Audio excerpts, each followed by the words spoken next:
ବାରୁଣୀ ସ୍ନାନ ପାଇଁ ଅଲେଖ ସୁନ୍ଦରୀ ପୀଠରେ ଜମୁଛି ଶ୍ରଦ୍ଧାଳୁଙ୍କ ଭିଡ଼।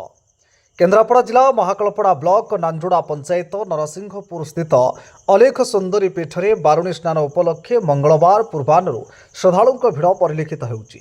କେବଳ ମହାକାଳପଡ଼ା ନୁହେଁ, ଆଖପାଖ ମାର୍ଶାଘାଇ, ରାଜନଗର ଓ ପଟାମୁଣ୍ଡି ବ୍ଲକ ଅଞ୍ଚଳର ଶହ ଶହ ଶ୍ରଦ୍ଧାଳୁ ମାଙ୍କ ପୀଠକୁ ଆସି ତଣ୍ଡାକୂଳରେ ପବିତ୍ର ସ୍ନାନ ପରେ ଦେବୀଙ୍କୁ ଦର୍ଶନ କରି ମାନସିକ ଭିକ୍ଷା କରିଛନ୍ତି। ସେପରି ସ୍ଥାନୀୟ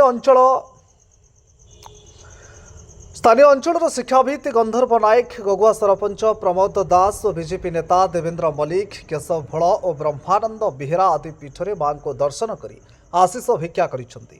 ଆଉ 2 ଦିନ ମଧ୍ୟ ମେଳା ଜମିବ ଓ ଦୂରଦୂରାନ୍ତରରୁ ଆସୁଥିବା ଶ୍ରଦ୍ଧାଳୁମାନଙ୍କୁ ଶୃଙ୍ଖଳିତ ଦର୍ଶନ ସହିତ ମଧ୍ୟାହ୍ନ ଓ ରାତ୍ରି ଯାପନ ପାଇଁ ବ୍ୟବସ୍ଥା ରହିଛି ବୋଲି ମନ୍ଦିର କମିଟିର ସଭାପତି ଚୈତନ୍ୟ ତରାଇ କହିଛନ୍ତି। କମିଟିର ହେଉଛି ପ୍ରେସିଡେଣ୍ଟ ଦୀର୍ଘ ଆମ ବାପା ଅଜା କେଉଁ କାଳରୁ ଇଏ ଅନୁଷ୍ଠାନ ଆମେ ବି ଜାଣିନୁ। ମୁଁ ଏଥିରେ ବି ଆସି 42 ବର୍ଷ ହେଲା ଭାଗ ନେଲେଣି, କିନ୍ତୁ ଆବାହନ କାଳରୁ ମା ଏଠି ଆମର ବିଦ୍ୟମାନ ପୂଜା ପାଉଛନ୍ତି।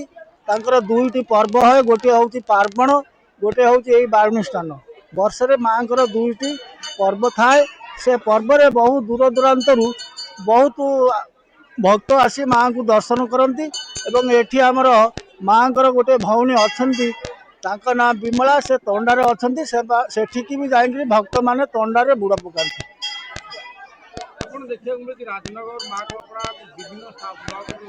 ହଁ, ଯେତେବେଳେ ଏ ଆମର କେନ୍ଦ୍ରାପଡ଼ା ଜିଲ୍ଲା ତ ମାର୍ଶାଘାଇ, ମହାକାଳପଡ଼ା, ପଟାମୁଣ୍ଡେଇ, ରାଜନଗର, ଆଳି, ରାଜକନିକା ବହୁ ଦୂର ଦୂରାନ୍ତରୁ ଏଠିକି ଆସି ଭକ୍ତମାନେ ପହଞ୍ଚନ୍ତି, ମାଙ୍କ ମେଳା ଦେଖିକିରି ଘରକୁ ଯାଆନ୍ତି। ଏଠି କମିଟିର ବ୍ୟବସ୍ଥା ଭକ୍ତମାନଙ୍କ ପାଇଁ ଏଠି ପ୍ରସାଦ ସେବନର ବ୍ୟବସ୍ଥା ବି ଅଛି, ଯେ ଠିକ୍ ଟାଇମ୍ରେ ଆସି 12ଟା 1ଟା ଭିତରେ ପହଞ୍ଚିବ, ମାଙ୍କ ପାଖରେ ପ୍ରସାଦ ପାଇବ।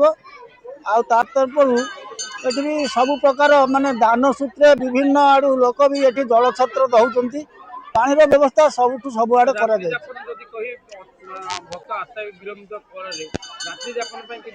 ହଁ, ରାତ୍ରି ଯାପନ ପାଇଁ ଏଠି ଆମର ଗୋଟେ ଧର୍ମଶାଳା ବି ଅଛି। ଯଦି କେହି ଦୂର ଦୂରାନ୍ତ ଲୋକ ନ ଯାଇପାରନ୍ତି, ଏଠି ବି ରହିବାର ବ୍ୟବସ୍ଥା ଅଛି।